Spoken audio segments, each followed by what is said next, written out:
Assalamualaikum warahmatullahi wabarakatuh. Perkenalkan, nama saya Cut Gesti Maria Ulfahmi, salah satu guru SMP Negeri 5 Kota Banda Aceh. Video ini memperlihatkan runtutan pelaksanaan kegiatan P5 dengan tema Gaya Hidup Berkelanjutan.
Nama saya Jihan.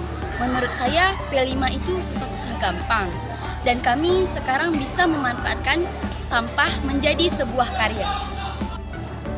Nama saya Dafa dari kelas 71. Menurut saya P5 itu sangat menyenangkan karena kami diajarkan untuk kerjasama. Nama saya Keisha dari kelas 71. Saya kira P5 itu susah, ternyata mudah. Dan saya juga sudah tahu manfaat dari sampah.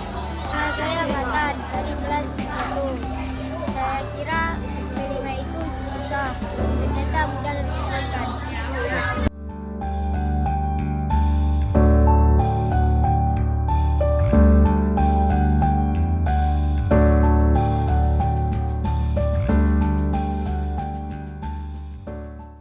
Inilah hasil karya proyek P5 SMP Negeri 5 Kota Banda Aceh.